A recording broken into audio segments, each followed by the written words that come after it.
Hello friends, एक और नई कहानी के साथ। नीतू बाथरूम से नहाकर निकली तो लाइट बंद करना भूल गई थी।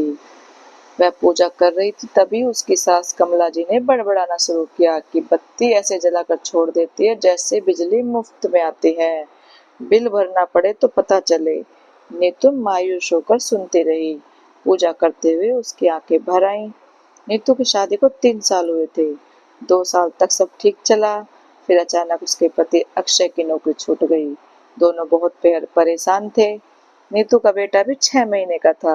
अक्षय के बहुत कोशिश के बाद भी जब नई नौकरी नहीं मिली तो उसने अपने पिता मुकेश जी से बात करके घर लौटने का निर्णय किया।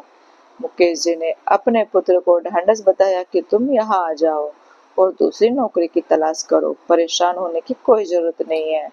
उनके मन में कहीं ना कहीं ये डर था कि अक्षय कहीं अवसाद में न गिर जाए, इसलिए वे यथासंभव सहयोग कर रहे थे। बेटे और बहू को नीतू अपने ससुर का बहुत सम्मान करती थी। वो स्वभाव से अंतर्मुखी थी, जल्दी अपनी बात किसी से नहीं कह पाती थी।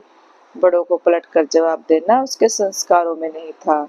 कमला जी नीतू को सुनाती कि जब उनकी शादी हुई थी तो उनके बाद मुकेश जी की तरक्की होती गई, पर कोई बहू ऐसी आती है कि पति का कामकाज ही चौपट कर देती है। नीतू को यह बातें बाणे की तरफ सीधे हृदय बेदी लगती। वो तो पहले ही परेशान थी और कमला जी समय समय पर सुई चुभोती रहती।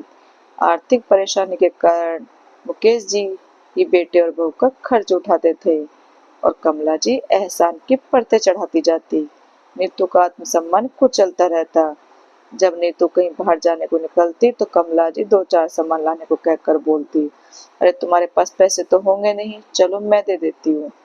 वैसे भी अब तो 2 गुना खर्च हो गया है, पता नहीं कैसे चलेगा। नीतू के आत्मसम्मान को फिर से झकझोर दिया था कमला जी ने, तो वो वहां से चले गई। मुकेश जी अपनी बहू की व्यथा उसके चेहरे पर पढ़कर अपनी पत्नी से बोले, क्यों हर बात का एहसान जताती हो बहू से? वह इस घर का सदस्य है तो फिर क्यों उसके स्वाभिमान पर चोट करती हो? इस समय हमारे बच्चों का कठिन समय है, उनको हमारी जरूरत है। हम मदद नहीं करेंगे तो कौन करेगा? भगवान की कृपा से हमारे पास सब कुछ है, किसी बात की कोई कमी नहीं है, फिर भी तुम उनका मनोबल बढ़ाने के बजाय तोड़ रही हो। कमला जी पति के मिजाज को देखकर चुप रह गई, पर वह सुधरने वाली कहाँ थी। अगर कभी खाना बच जाता तो वह भी मुफ्त का सामान है, बर्बाद करते रहो, अपनी रकम लगती तो पता चलता। ऐसे ही कटु वचन प्रतिदिन नीतू को सुनने पड़ते थे। कभी कभी कमल जी तो अक्षय को भी सुना देती थी। बहुत ही अधिक मानसिक वेदना से गुजर रही थी नीतू। एक तो पति को दिन भर तनाव में देखती और दूसरी तरफ सासू माँ उसके आत्मसम्मान को तार तार करने से कभी नहीं चूकती। छोटे बच्चे की वजह से वह नौकरी भी नहीं कर पा रही थी। आए दिन कमला नीतू के सामने अपने तारीफों के पुल बांधती। मैं जब ब्याह करके आई थी तो इस घर में कुछ भी नहीं था। मेरे कदम बहुत ही शुभ थे इस घर के लिए। मेरे घर में कदम रखते इस घर का नक्शा बदल गया था। लेकिन तुम्हारे कदम शायद अक्षय के लिए शुभ नहीं है, तभी तो उसके साथ साथ सब लोग परेशान हैं। नीतू को समझ में नहीं आता इन सब में उसकी क्या गलती है। इतना तिरस्कार करने के बाद कमला जी ने अपनी बेटी की किस्मत का बखान करना शुरू कर दिया। ऋचा भी अपने पति के लिए बहुत भाग्यशाली है। ऋचा से शादी के बाद दामाद जी का व्यापार दिन दुगुनी रात चौगुनी बढ़ता जा रहा है। नीतू अपनी तरफ किया गया इशारा समझ गई और अपने घायल हुए आत्मसम्मान को आंसुओं का मरहम लगाने के लिए अपने कमरे में चली गई। यही सब सुनते हुए रोते हुए करीब 8 महीने का वक्त बीत गया। 8 महीने के बाद अक्षरा की नौकरी मुंबई में लगी।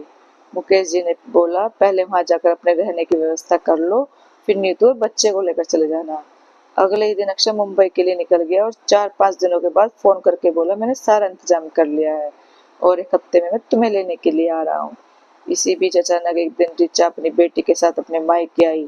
अपनी बेटी और नंदिनी को आया देख कमला जी खुशी से फूली नहीं समाई, पर अगले ही पल ऋचा के चेहरे की उदासी उन्होंने पढ़ ली और पता चला कि दामाद जी को व्यापार में बहुत ज्यादा घाटा हो गया है और काफी ज्यादा कर्ज दामाद जी के ऊपर चढ़ गया है।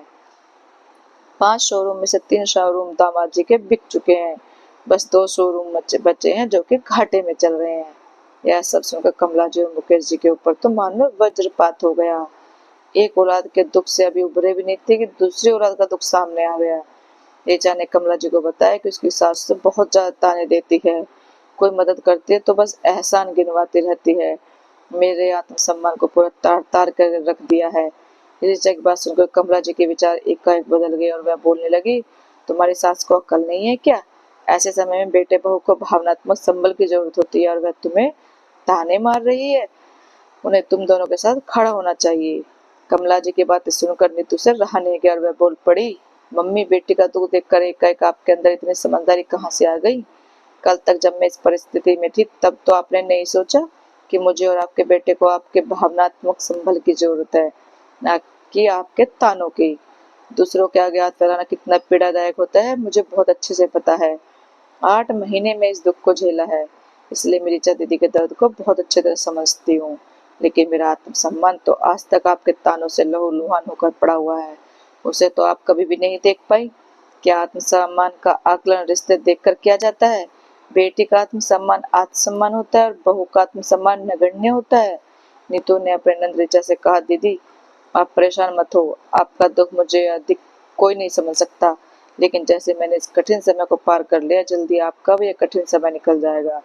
हम में सब मिलकर इस कठिन समय में आपका साथ रहेंगे। मुकेश जी ने कमला जी से बोला, कमला जी एक बात अच्छे समझ लीजिए, मनुष्य नहीं बल्कि समय बलवान होता है और समय कब कब पलट जाए कोई नहीं जानता। आज ऋचा का दुख देखकर आपका दिल रो रहा है और वही दुख जब अपने बहू नीतू को दिल दिया तो आपका कलेजा नहीं कांपा? फिर आप में और ऋचा की सास में क्या फर्क रह गया है? आपने जो टीस नीतू और अक्षय के दिल को लगाई है वह उनके दिल में ताउम्र रहेगी और इसके लिए आप खुद जिम्मेदार हैं। कमल जी आत्मग्लानि से भर उठी। उन्हें ऐसे लगने लगा कि बहू के साथ उनकी करने की भरपाई अब उनकी बेटी कर रही है और वह मन ही मन दृढ़ निश्चय कर रही थी अपनी बेटी की स्थिति संभालने की और बहू के मन में अपने लिए जगह बनाने की। तो दोस्तों कैसी लगी आपको ये कहानी? अच्छी लगी तो प्लीज लाइक कमेंट और शेयर करना और चैनल को सब्सक्राइब करना। Thank you.